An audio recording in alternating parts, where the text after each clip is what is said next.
এই শ্যাম্পুটা ভুলেও চুলে অ্যাপ্লাই করো না, তাহলে যে কি হতে পারে ভিডিওটা দেখো শেষ পর্যন্ত একবার। তার আগে বলো তোমরা কে কোথা থেকে আমার ভিডিওটা দেখো। আমাকে অনেকদিন আগে একজন কমেন্ট করেছিল যে দিদি চিনি দিয়ে একবার চুলে শ্যাম্পু করে দেখবে। আমি ব্যাপারটাকে মজা হিসেবে নিয়েছিলাম যে পিঁপড়ের কবলে আমার চুলগুলোকে পাঠানোর কোনো ইচ্ছা নাই।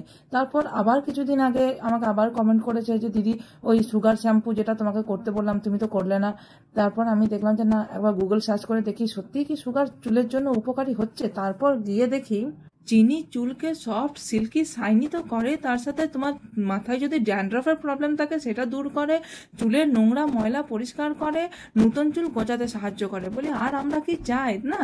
তো সুগার শ্যাম্পু চুলের জন্য খুবই উপকারী একটি উপাদান বলছে। এখানে নিয়েছি আমি 1.5 চামচের মতো চিনি, আর তার সাথে যতটা পরিমাণ শ্যাম্পু চুলে লাগে আমার ততটা পরিমাণ শ্যাম্পু আর অল্প একটু জল, ভালো করে সবগুলোকে মিশিয়ে একটা শ্যাম্পু তৈরি করে তারপর চুলে লাগিয়ে জল দিয়ে চুলটা ধুয়ে নেওয়ার পরে আমি তো অবাক, মানে এত সফট লাগছিল চুলটা, আর সিল্কি আর শাইনি যে কত লাগে সে তো তোমরা দেখতেই পাচ্ছ। তাহলে তোমরা আর বেশি দেরি না করে সব উপকরণগুলো তো ঘরেই আমরা পেয়ে যাব, আর কোনো বেশি দামও না, কেমিক্যাল যুক্ত না।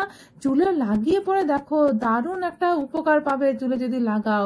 তো আরো একটা ভিডিও নিয়ে আসবো, এখনকার মতো চলি, টাটা। আর কেমন রেজাল্ট হলো অবশ্যই আমাকে কমেন্ট করে জানাবে। খুব ভালো থাকবে, চলুন।